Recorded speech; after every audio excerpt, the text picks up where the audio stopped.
When asked by the Sydney Morning Herald and The Age how Britain believed it could mitigate risks that Australia and the US says Huawei poses, Martin stressed no decision had been made.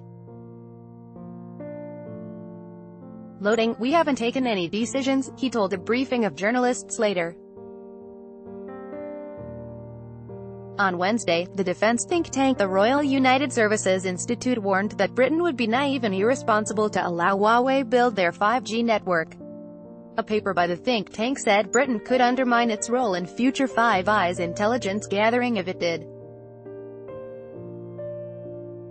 The paper's author, Associate Fellow Charles Parton, said at a launch event, "It is GCHQ capable of assuring us that it's 100% free of interference. If they are, then of course there's no argument, but if there's any doubt, it's a political question, not a technology question." Martin denied the National Cybersecurity Centre, NCSC, was naive and said the UK-US relationship remained strong. Loading, "The US is our closest operational partner on cybersecurity and wider national security. We talk openly to them and, of course, we talk privately, and I can assure everybody that the UK-US cybersecurity relationship is very, very strong and growing operationally and technically," he said.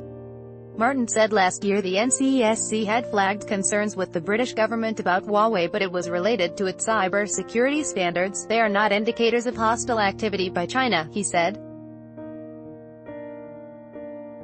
He stressed that blocking a state from supplying a 5G kit didn't necessarily prevent hostile attacks. The supply chain, and where suppliers are from, is one issue, but it is not the only issue.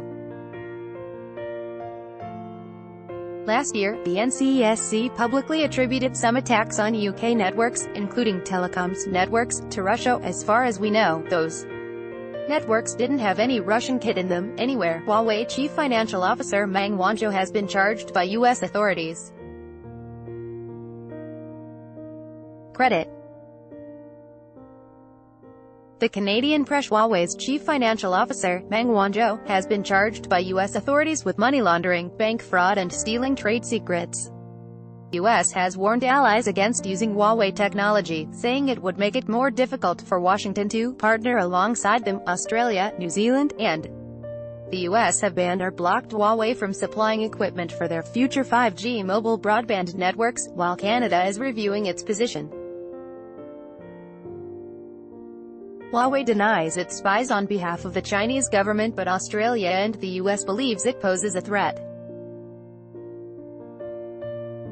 Martin said the biggest threat to Britain's cybersecurity was weak cybersecurity, citing 1,200 cybersecurity incidences since the NCSC's creation within GCHQ in 2016. "The number one precondition for safe 5G is better cybersecurity," he said.